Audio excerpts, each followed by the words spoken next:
Can you remember the impression a Formula One car made on you the first time you drove one? I think it was the Benetton. You went straight out and you were faster than Alessandro Nannini, straight out of Formula 3. Yes, that was a great day. It was a great day in Silverstone. I had a chance to do 1 day testing, which was incredible. And it was, doing the seat fitting first of all. I recognize sitting in this, my experience was Formula 3 before that. So sitting in this Formula 1 car, I recognized, wow, this is so tiny. The car was really tiny inside. And smaller than a Formula 3 car? Smaller than a Formula 3 car. Wow.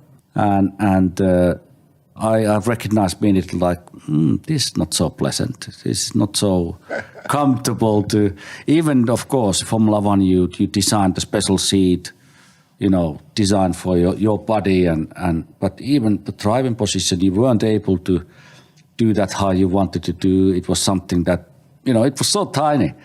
But that day, when the team did start the engine and I went to the racetrack, the gearbox was 6-speed gearbox, manual gearbox. There was no power steering, more like a F3 car. I think F3 we have 5-speed or something. And I did recognize, going to the racetrack, even turning a steering in Formula 1, it was very responsive. The car was really, really responsive. Car was very stiff. It felt great.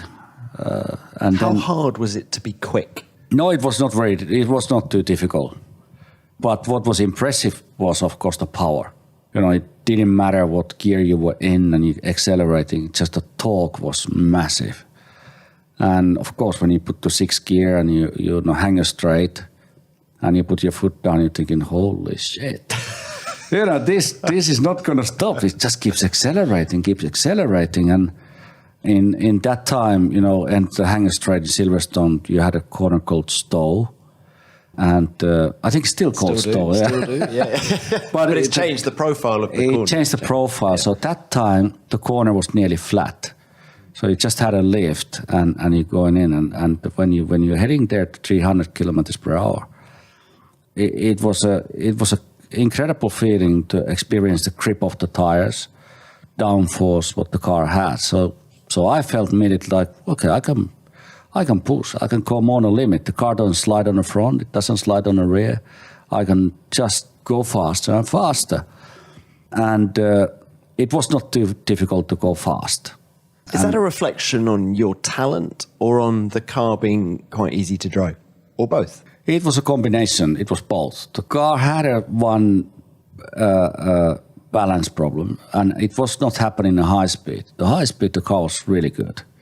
It was really beautiful, really fast, and it was just it was happening in low speed corners. You brake really hard. You're coming down the gear. You turn in. Everything looks fine, and suddenly to the middle of the corner, back end just went. You couldn't do nothing, and that was a really difficult to. I'm amazed. To even you have a talent driver driving it, to catch that kind of problem, it was nearly impossible. So there was something, of course, it never problem with the driver. So it was some kind of aerodynamic or mechanical or the weight. And had the regular drivers been complaining about Oh yeah, absolutely. Now I'm going to tell you why I'm amazed, because Yeah. I keep saying this, but I am amazed that you can remember this day with such clarity. It was 1 day. I know. A long time ago. It's a long time ago, but to be honest, it's like I'll give you an example that if you were to do 25 years ago first time a bungee jump, you would remember that. You would remember who would rope around your ankles and where you would be, which country, which location. And you remember when you jumped down, you could think you're going to die.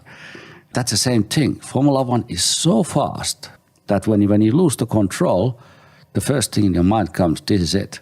The life is over.